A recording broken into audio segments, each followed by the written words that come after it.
का निर्माण होता है, चित्र से ही चरित्र का निर्माण होता है। हम घर में जैसा चित्र लगाएंगे वैसा ही हमारा धीरे धीरे चरित्र बनता चला जाए। इसीलिए हम जब घर में हमारी बहन को या हमारे घर में किसी औरत को जब बच्चा होने वाला होता है, प्रेग्नेंट होती है, तो जिस घर में वो सोती है हम कैसी तस्वीर लगाते हैं? जिस घर में वो सोती है उसकी कैसी तस्वीर लगाते हैं? अच्छे बच्चे की, खिलखिलाते बच्चे की, हेल्दी बच्चे की। क्यों लगाते हैं? क्योंकि जब इस बच्चे को रोज देखेगी तो ऐसा ही बच्चा जन्म लेगा, है कि नहीं है? अब वहीं पर एक बच्चे का तस्वीर ऐसे ऊंची पड़े हुए, ये भी तो बच्चा है, लगाओ, क्या दिक्कत है? लेकिन आपको डर है कि ऐसा ही ऊंची पर हुआ बच्चा हो जाएगा। इसका मतलब आपको चरित्र का ज्ञान है कि चित्र जैसा रहेगा वैसा ही चरित्र बनेगा। अब आइए ऐसी मुद्दे पे, जब पता है कि चित्रों से ही चरित्र बनता है तो दिन भर हम मस्जिद देखेंगे, दिन भर हम मंदिर देखेंगे तो राष्ट्रीय भावना पैदा होगी।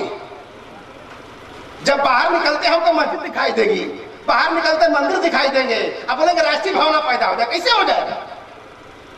राष्ट्रीय भावना पैदा होगी तब जब उठते जागते सोते सिर्फ और सिर्फ अशोक स्तंभ दिखाई देगा और राष्ट्रीय झंडा दिखाई देगा, तब राष्ट्रीय भावना पैदा होगी। इसीलिए अशोक का तय किया है कि सरकार जो अपना काम करे या मत करे, सरकार धर्म की बात करे, हम राष्ट्र की बात करेंगे। सरकार हिंदू मुसलमान को लड़ाए, हम उन दोनों को एक रखने की बात करेंगे।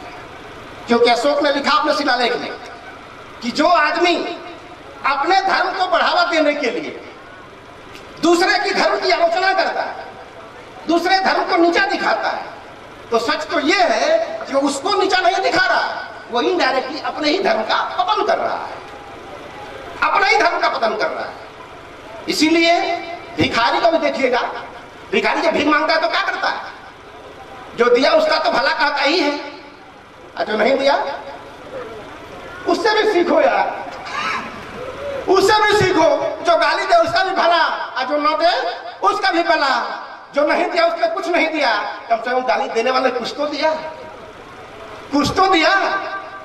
हाँ, बस ये मनाओ कि उसकी गाली मुझे रिटर्न न देना पड़े, क्योंकि पैसा कोई देता है तो लौटाना पड़ता है, कर्जा देता है तो लौटाना पड़ता है, और बेचारा इतनी मेहनत से गाली दे दिया तो कैसे लौटाऊंगा?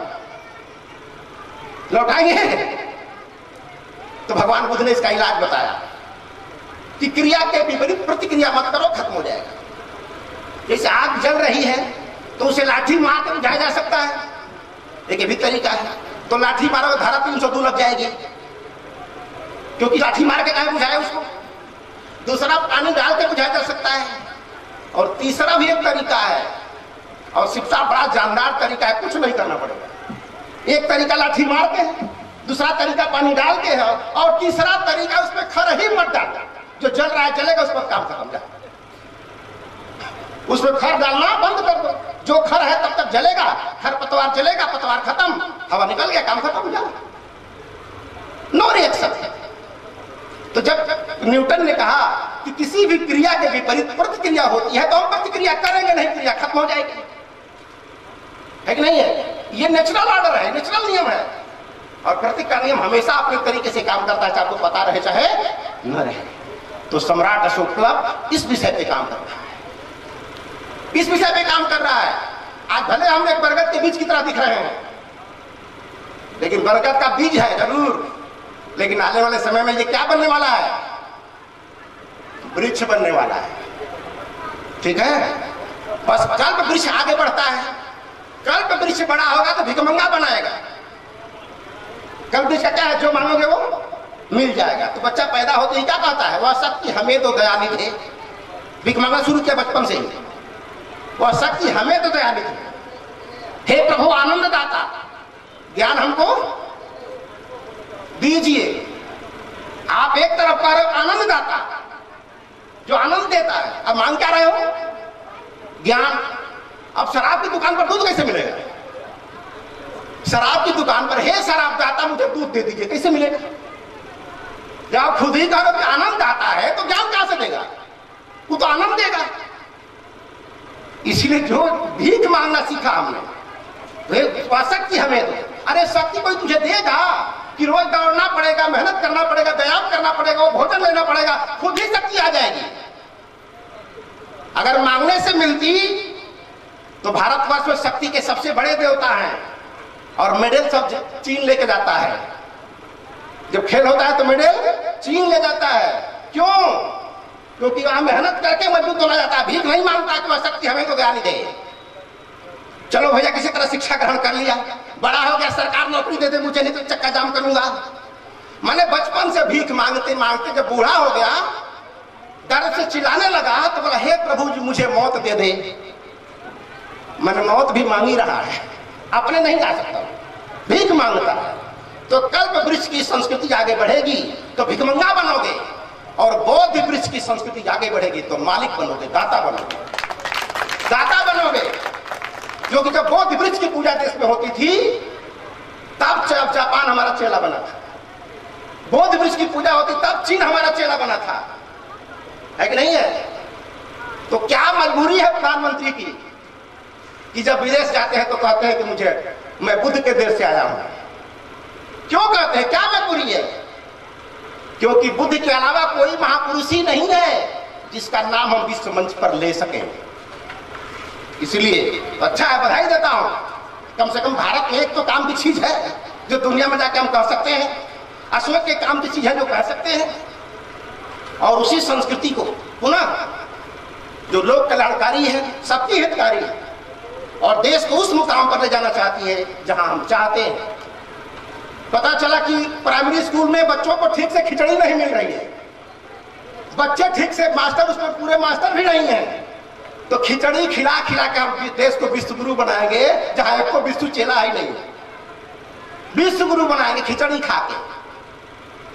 विश्व गुरु बनाना कहने बड़ा अच्छा लगता है, हाँ बहुत अच्छा सपना है ये, लेकिन उस सपने के लिए कुछ ना कुछ करना पड़ता है। बिना किए फार्मूला कितना बढ़िया हो, लेकिन जब तक उसमें मान नहीं रखोगे उत्तर आने वाला नहीं है। भगवान बुद्ध के सूत्र है, वो फार्मूला है। भगवान बुद्ध की पूजा करने से कुछ नहीं मिलने वाला, अगरबत्ती सुबह शाम दिखाएंगे तो कुछ नहीं मिलने वाला है। उन्होंने कहा कि मूर्खों की संगति मत करो, मूर्खों की संगति मत करो तो मत करो। इसीलिए आपका क्या धर्म है ये कोई सवाल नहीं है, आप हिंदू हो कि मुसलमान हो, ये दो कौड़ी की बात है। आप कोई बताते कि आसाराम बापू कौन सा धर्म है, किस धर्म का व्यक्ति उसको लेगा अपने साथ घरों से, बताए आसाराम बापू कौन धर्म के आदमी है। आपको सब लोग चाहेंगे, छुप जाएंगे नहीं बताने के लिए। तो आप अगर चोरी करते हो, बेईमानी करते हो, औरतों के साथ अच्छा व्यवहार नहीं करते हो, तो तेरा कोई भी धर्म हो क्या फर्क पड़ जाएगा, क्या फर्क पड़ जाएगा? हिंदू हो चाहे मुसलमान हो, क्या हो जाएगा उससे? लेकिन चोरी नहीं करता, झूठ नहीं बोलता, लोगों के साथ व्यवहार अच्छा करता है, तो तेरा कोई धर्म है क्या फर्क पड़ता है? धर्म बवाल है, आचरण ही सवाल है। धर्म बवाल है, जैसा आचरण करते हो वो होगा। तो जो हमारा देश का संविधान है वो व्यक्ति की पूजा नहीं करता, इसलिए देखिए उसमें लिखा है व्यक्ति की गरिमा। संविधान पढ़ेंगे पहला पेज तो उसमें लिखा है कि हमारा संविधान व्यक्ति की गरिमा की पूजा करता है, उस गरिमा की बढ़ोतरी करता है। और जिस व्यक्ति के अंदर कोई गरिमा नहीं है, उसके चरण के लाखों पुजारी हो, कोई फर्क नहीं पड़ता। लेकिन आचरण आपका ठीक नहीं है तो जेल में रहोगे और कहीं जगह नहीं मिलेगा। समझिए ध्यान से इसको। तो बहुत ज्यादा न कहते हुए फिर और कभी समय मिलेगा तो बातें की जाएंगी। बात बहुत है, कर्म ही पूजा है। अगर इतनी सी बात समझ में नहीं आती है तो 777 श्लोक गीता के पढ़ लीजिए, किसी काम का नहीं, किसी काम का नहीं है। एक बात समझ में आना चाहिए, कर्म ही पूजा है और अंत में मूल्यांकन तो कर्म पर ही होगा। एक गुरु जी का हम नमस्ते नहीं करते हैं कभी, लेकिन परीक्षा में हमने 10 सवाल हल कर दिया है, नंबर काट देंगे क्या वो? तो गुरु जी नंबर देते नहीं है, छात्र नंबर लेता है। और जिसके अंदर लेने की ताकत है उसको फिर हे प्रभु आनंददाता ज्ञान हमको दीजिए कहने की जरूरत ही नहीं पड़ेगी। तो ताकत बनाइए। भगवान बुद्ध ने कहा अपना दीपक हो, अपना दीपक स्वयं बनिए। और जब अपना दीपक स्वयं रहेंगे तो अंधेरा जहां तक जाएगा आपका दीपक वहां तक जाएगा। और जब दीपक दूसरा रहेगा तो उसका स्टेशन आएगा, दिया लेके उतर जाएगा, फिर अंधेरा में टोइए बैठ के आराम से। इसलिए बहुत ज्यादा न कहते हुए आप लोगों ने इतना सुंदर स्तंभ बनाया, खासकर रमेश जी और पूरे परिवार को, और जिन लोगों ने भी इसमें सहयोग किया है, और हमारे जो मुख्य अतिथि जय सिंह जी, ये लोग तो हमारी औकात है। ये हम लोग को ताकत है। और लोगों ने तय कर लिया है कि एक शुरू हुए, बंद हुआ नहीं कि दूसरा शुरू हो जाएगा, और हो रहा है डेली। और आपको बता दूं कि जब दुनिया में लाट थे तब हम सम्राट थे, आज लाट नहीं तो सम्राट है। 84,000 लाटें खड़ा करो, कहा ना हरिश्चंद्र जी ने 1 लाख। क्यों कहा? बड़ा कम, डर से, लगता है डरते डरते बोले, कहते नहीं होगा कि नहीं होगा। अरे उस समय अशोक के जमाने में इतनी संख्या कम थी, 84,000 था। यहाँ तो 125 अरब है, तो कितना होना चाहिए? फिर भी 1 लाख इन्होंने कहा है। अच्छा है, कोई लक्ष्य तय होना चाहिए।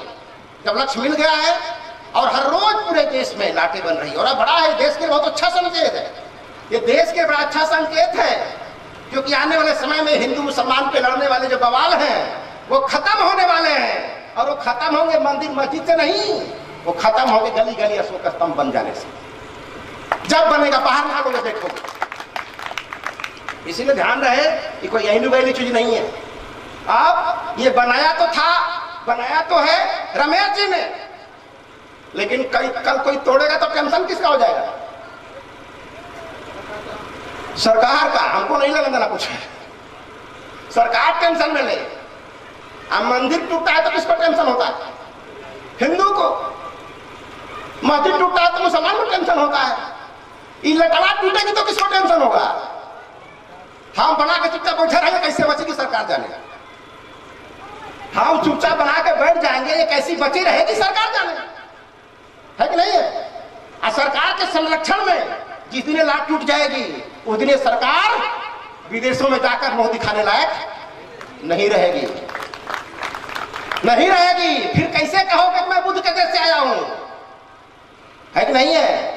तो बुद्ध ही एक ऐसा चेक है भारतवर्ष में, जितना चाहे माउंट लिख लो अनुदान के नाम पर। इसलिए चर्चा होती है बाहर में, इसलिए इसको हल्के मत लेना। आज भले हमारी गाड़ी नंबर 1 गियर में चल रही है, लेकिन आने वाले में गियर 1 में नहीं रहने वाला है, आगे बढ़ने वाला है। क्योंकि धीरे धीरे सारे भाई जब एक होते चले जाएंगे, देश के हर भारतीय में अपने संविधान के प्रति, अपने अधिकार के प्रति जब जागरूकता पैदा हो जाएगी, तो फिर बताना ही नहीं पड़ेगा कि हमारी मांगे मंदिर में पूरी होगी या हमारे मांगे संसद में पूरी होगी। ये बताने की जरूरत नहीं पड़ेगी, बताने की जरूरत नहीं पूरी होगी। इसीलिए अपना लक्ष्य बनाओ, संसद को ही मंदिर बनाओ, संसद को ही मस्जिद बनाओ, क्योंकि वहां पर एक ऐसा झंडा है जो फहरा दोगे तो दुनिया में तो हल्का बच जाएगा, है कि नहीं है? तो इसको बढ़िया से समझिए। और प्रेजेंटेशन, बात को कहने का तरीका सीखिए, बात कैसे कहा जाता है, बात कैसे रखा जाता है, ये तरीका सीखिए। अगर कुछ नहीं आपको आता है पढ़ने का, तो सारे भिखारियों से रोज मिलते रहिए, भिखारी आपको सिखाएंगे कि जो नहीं देना वाला उसे कैसे लिया जाता है, जो दे उसका भला, जो न दे उसका भी भला। इसी फार्मूले पर सबका मंगल हो, मेरा मंगल हो और तेरा मंगल हो। और जब दोनों का मंगल हो जाता, समाज में शांति हो जाएगी। अशांति होगी तो समृद्धि हमेशा के लिए बनी रहेगी, और समृद्धि रहेगी तो शांति हमेशा बरकरार रहेगी। दोनों एकदम इंटरलिंक्ड है, दोनों एक दूसरे से संबंधित है। इसलिए जगह जगह आप लोगों को मंगलम सर की बात अच्छी लगी मुझे। आपने कहा कि लाट नहीं, पुरातन विचार है, और ये पुरातन विचार का प्रवाह चल रहा है।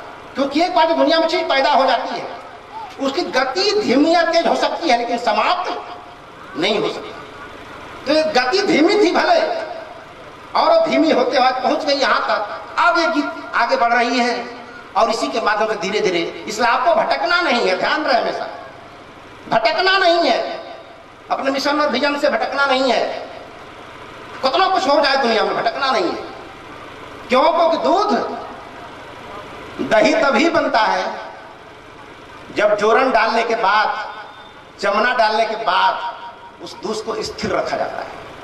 रहते हो हिलाते रहेंगे तो होगा नहीं, तो हिलाए ना, स्थिर रखें। चले भी तो प्रयास कर दुधवा ना हिले, हम हिले लेकिन दुधवा ना हिले, तब दही बनेगा, तब वो चीज पूरा होगी। और इसी तरह स्थिर रख के लोगों ने 90 साल में वहां पहुंच गए जहां तक हम तरसते रह जाने के लिए। समझिएगा ध्यान से इसी लोग। इसीलिए आप भटकिए मत और गुणग्राही बनने की कोशिश कीजिए। एक व्यक्ति के अंदर हजारों बुराइयां, मेरे ये मान लीजिए मेरे अंदर हजारों बुराइयां, आपको क्या चाहिए? आप क्या खोज रहे हो? बुराई, अच्छाई? आप जिस बाजार में जाते हो तो जिस सामान को खरीदने जाते हो, क्या बाजार में वही सामान होता है? हजारों सामान होता है, लेकिन आप उसी सामान को खोजते हो। ये दुकान, वो दुकान, वो दुकान, सब दुकान पे खोजते हो। और जब तक वो दुकान मिलती नहीं तो बोलते भैया क्या भैया मेडिकल स्टोर में लाखों दवाई रखी है, तुझे क्या चाहिए? हमको तो बस एनाजिन चाहिए। तो भाई क्या रखी? तो सब फालतू दवाई है। अरे तेरे लिए फालतू है, वो किसी और के लिए फालतू नहीं है, वो उसके रोग की दवा है। इसीलिए आप कहीं भी जाइए तो आप गुणग्राही बनने की कोशिश कीजिए, व्यक्ति की अच्छाई खोजिए। जब अच्छाई खोजेंगे तो एक अच्छाई इनकी, एक अच्छाई इनकी, एक अच्छाई इनकी, एक अच्छाई इनकी, खोजते खोजते आप अच्छाइयों के भंडार बन जाएंगे। आज जब बुराई खोजते हैं तो एक बुराई उनकी, एक बुराई उनकी, उनकी बुराई खोजते खोजते आपका दिमाग कचरे की टोकरी बन जाएगा, डस्टबिन बन जाएगा। इसीलिए बुराइयों से ध्यान हटाइए, अच्छाइयों की तरफ लाइए, और धीरे धीरे आपका हृदय, आपका दिमाग अच्छाइयों का भंडार बन जाएगा। और अच्छा आदमी को आदमी भी चाहता है, और ईश्वर भी होगा तो वो भी अच्छा ही आदमी को चाहता है, बुरा आदमी को अपने पास नहीं आने देता। इसीलिए अपने सबका सब बात स्वागत करते हुए आप लोगों ने मेरी बातों को ध्यान से सुना, इसका आभार व्यक्त करते हुए अगर मेरी बातों में से एक बात भी कहीं से आपने जीवन में उतार लिया, क्योंकि यहाँ पर वचन नहीं है कि सुन के बैकुंठ चले जाएंगे, आप सुन के स्वर्ग चले जाएंगे डायरेक्ट बिना टिकट का। यहाँ जो कुछ सुनते हैं जब तक उसको फॉलो नहीं करेंगे उत्तर आने वाला नहीं है, उत्तर आने वाला नहीं है। तो उत्तर अगर चाहिए तो फॉलो करना पड़ेगा, और उत्तर आप नहीं आया इसका मतलब आपने फॉलो नहीं किया। तो भगवान बुद्ध को पंचशील और त्रिशरण में बात के मत रखिए, ये बहुत ऊंची चीज है। अगर ऊंची चीज नहीं होती तो जापान अमेरिका के सामने घुटना टेकने को तैयार नहीं है, वो जापान भगवान बुद्ध के सामने घुटना टेकता है। क्या बात है, क्या बात है उसमें? उस गहराई को समझने की कोशिश करो, और एक दिन में होने वाला नहीं है, धीरे धीरे सनैये प्रयास करते रहो। एक दिन जड़मती होती सुजान, एक दिन जड़ बुद्धि भी सुजान हो जाती है, सज्जन हो जाती है, अच्छी हो जाती है। इन्हीं चंद बातों के साथ मैं पुनः रमेश जी को और उनकी पूरी टीम को और अच्छे संचालन के लिए कृष्णा जी को धन्यवाद देते हुए, और हमारे बीच जो जनप्रतिनिधि हमारे नौजवान बैठे हैं, आप सभी लोगों का अभिनंदन करता हूं कि आप जहां भी रहो जनता की आवाज को उस जगह पहुंचाते रहो जहां से उनकी आवाज नहीं पहुंच पाती, वहां पहुंचाते रहो। एक दिन आपका भी सपना पूरा होगा, आपने जो सोचा होगा वो पूरा होगा, लेकिन करते रहोगे तो आप, छोड़ दोगे तो नहीं पूरा। इन्हीं चंद बातों के साथ आप सभी का अभिनंदन करते हुए आप सबका आभार व्यक्त करता हूं। जय भारत।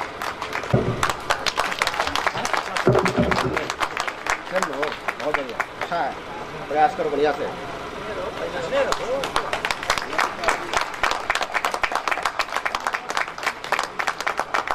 ठीक है, बहुत बहुत धन्यवाद, जन्मदिन मुबारक हो।